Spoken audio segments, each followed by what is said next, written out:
So conflict and conflict resolution. See, it is very important that conflicts, when they arise, should be resolved. How does conflict arise? Because there is clash of opposing forces, right? Including the personalities, interests, opinions, or beliefs of individuals and groups. Conflict often arises within and between teams because of a number of factors. Power and resources are limited and sometimes scarce in the organization. Individuals and groups compete for them, fearing that more someone else has, the less there is to go around. Okay. So that is what power and resources are limited. There are some people who have the power with them, and many people want that power. Okay. So there can be clash, conflict.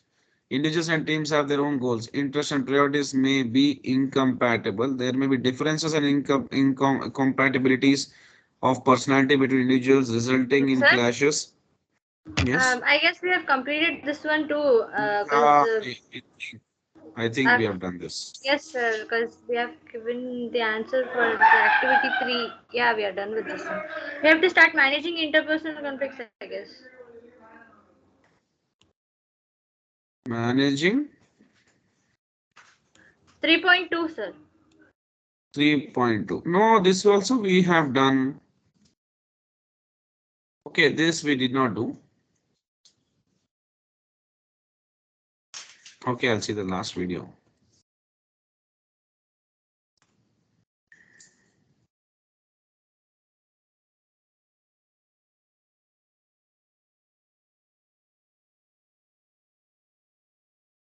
Okay, managing interpersonal skills.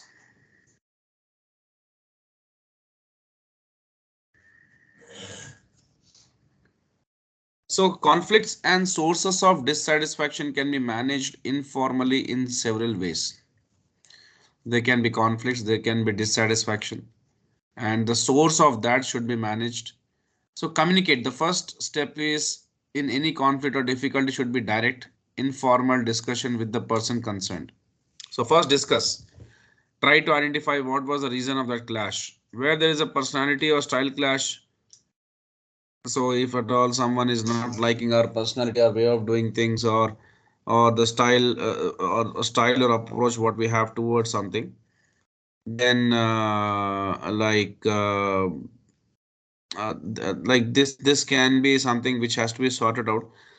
So this gets the problem out in the open and gives an opportunity to clear up any misunderstanding and misperceptions. Problems of incompatible working styles or excessive work demands are matters which can be taken informally to your supervisor.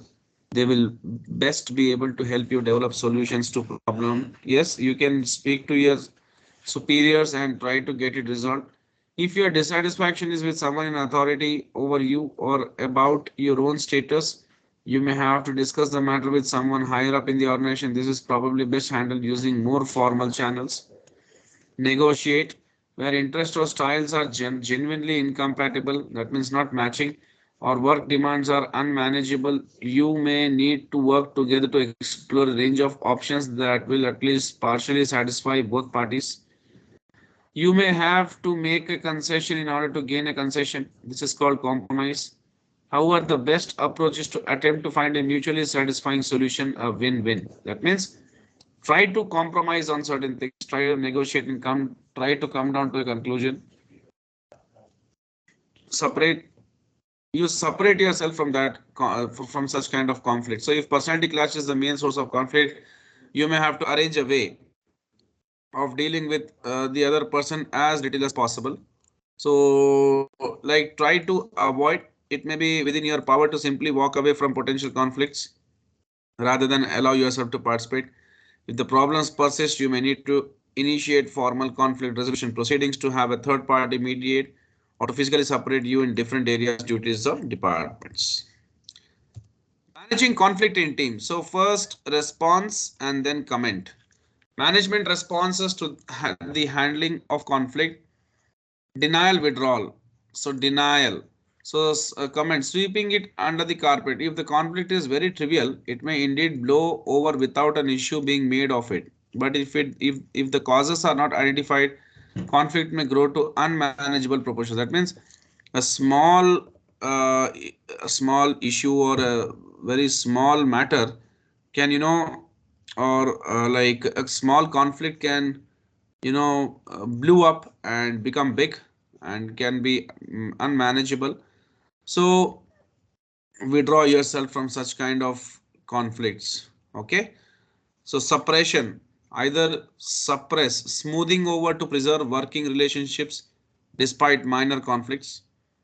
Dominance, the application of power or influence to settle the conflict. The disadvantage of this is that it creates all the lingering resentment and hostility of win-lose situations. Compromise, negotiate and conciliate. Integration or collaboration, emphasis must be put on task. Individuals must accept the need to modify their views of its sake. The group effort must be seen to be superior to individual effort. Then encourage cooperative behavior. Common goals may be set for all teams, departments. This would encourage cooperation and joint problem solving. Just a second.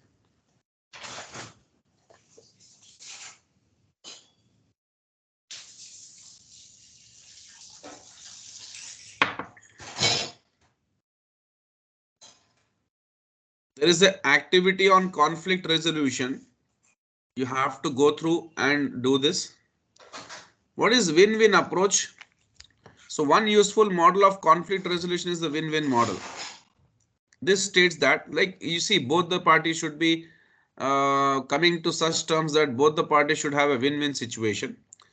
So this states that there are three basic ways in which a conflict or problem can be worked out. Win-lose, on party gets what they want at the expense of other parties. So one party is winning, one party is losing. Department A gets a new piece of equipment while Department B keeps the old one. Lose-lose. Neither party gets a new piece of equipment because the organization cannot afford to buy one for each department, and it would be unfair to buy for one and not the other. Win-win. Both the parties get what they want. Okay. So there is a activity 5 as well. You can go through that. Win-win is both the parties getting both the things. Win-lose, one gets, one doesn't. Win-win, both get. And then one more we discussed here. Lose-lose. Both won't get.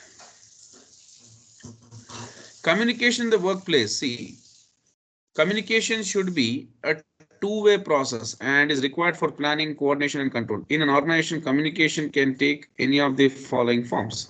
Communication. Generate new ideas, give immediate feedback, spread information quickly. Face-to-face meetings that can happen. And reason for method, people can bounce ideas off one another.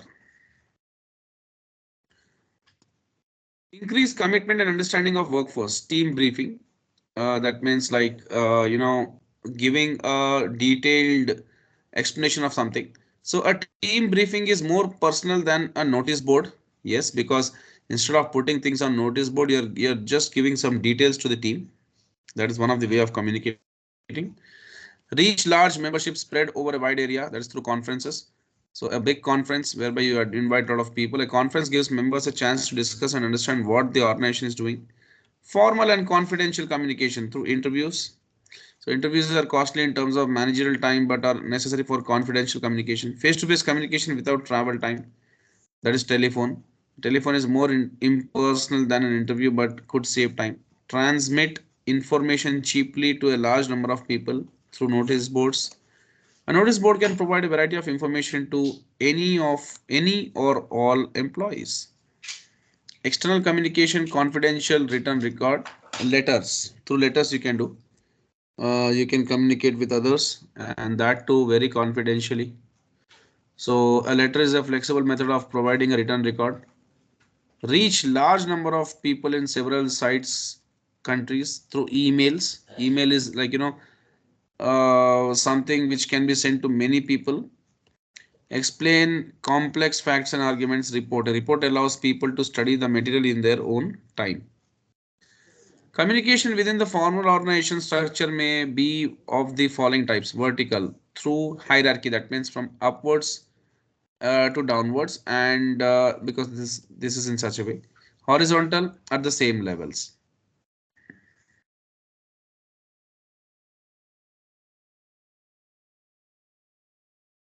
So here are some communication networks.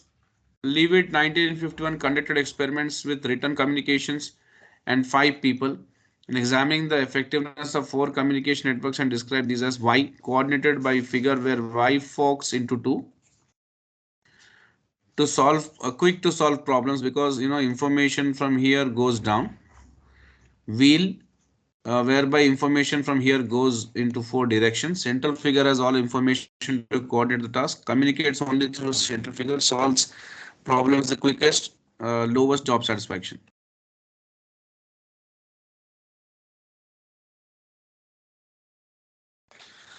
Because since the central figure is the one who is going to decide about everything, so others have no scope of applying their like spending their time or any kind of decision making because there's no discussion happening. This central figure is going to decide everything, so it is quickest. But these people will feel that they are not involved in anything, so lowest job satisfaction.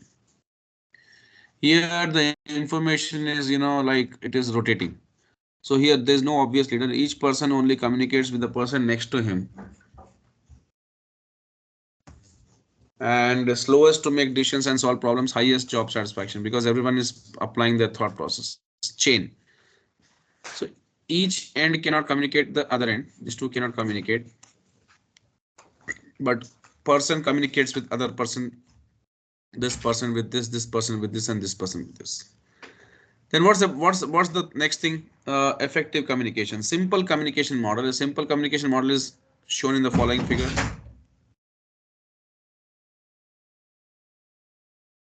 First, a thought would arise, then that would be encoded. That means if at all you send you give your thoughts to some through some channel, someone has to understand that, right? Then like transmission of message would be happening. If you take computer, so computer also understands its own language. First it will encode and then receive and then decode. Okay, and then once it is decoded, then understanding would happen. And what is going to like interrupt things or create distortions is this noise. And then from here, after receiving and understanding, the feedback is given back. So encoding of message, the code or language of message may be verbal. It may be non-verbal. So in pictures, diagrams, numbers, or body language. So that has to be understood. Okay. So maybe verbal or it may be non-verbal. So if it is like verbal, spoken and written, then also like which language first things have to be encoded, right? Or pictures, gestures, diagrams, it has to be encoded. Then medium for the message. There are a number of channels for communication such as a conversation, a letter, notice board or via computer. As I said you already. Then feedback, then distortions. I already told you noise and all. Okay. So what can be the issue in the like communication is distortion, distractions and interference in the environment in which communication is taking place, maybe physical noise, technical noise, social noise, psychological noise. Effective communication is directed to appropriate people. This may be defined by reporting structure of the organization, but it may also be a matter of discretion, trust, and so on. Relevant to their needs, whatever the communication is happening should be of any importance to people who are involved in communication. Accurate and complete should be happening timely, very flexible, not rigid, effective in conveying meaning. Then only we can say that it's a effective communication. Then, and also cost effective. That means we should be spending very less for getting the information. Informal communication is more of see, formal is like in the organization, top level management, or between the subordinates and superiors. Generally, many places it's very formal, many places it's informal as well. So, the formal pattern of communication in an organization is always supplemented by an informal one.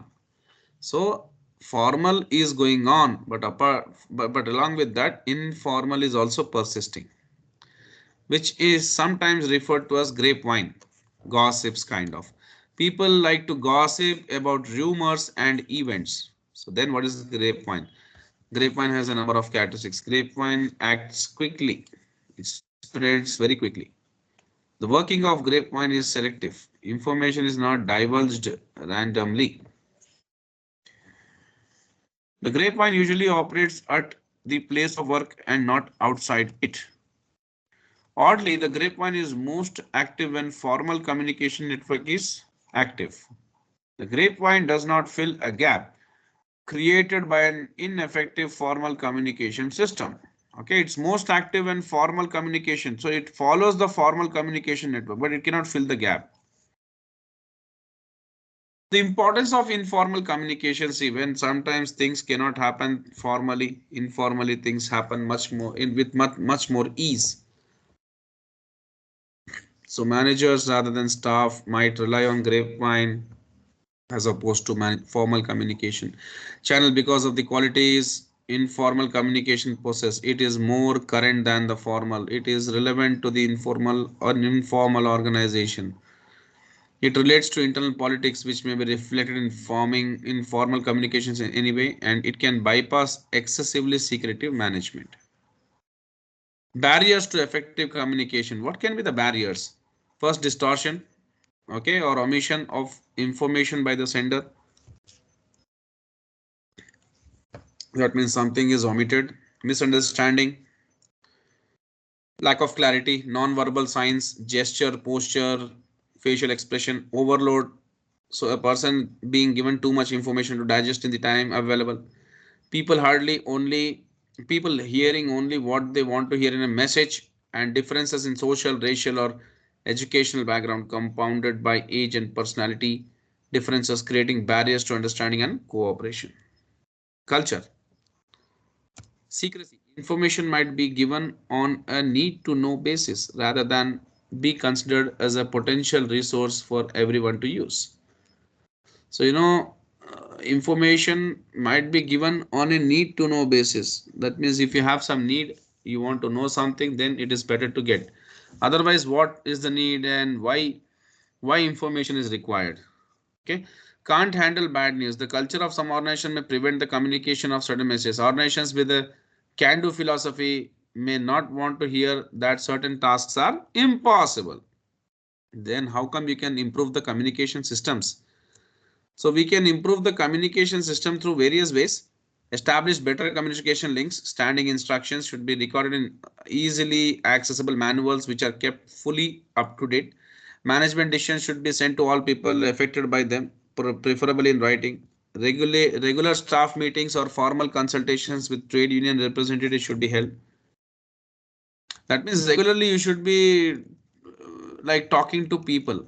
House journals should be issued regularly. Appraisal interviews should happen. Technology should be utilized.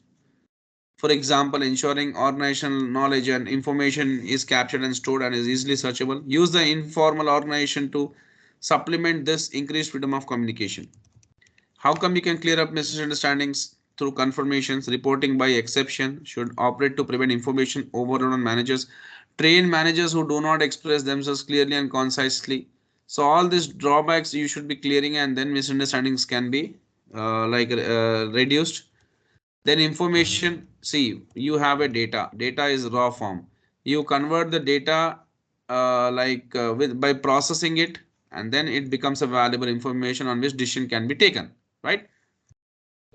Information in the organization, strategic management, tactical operations. Strategic comes from the top level, management, tactical, mid level.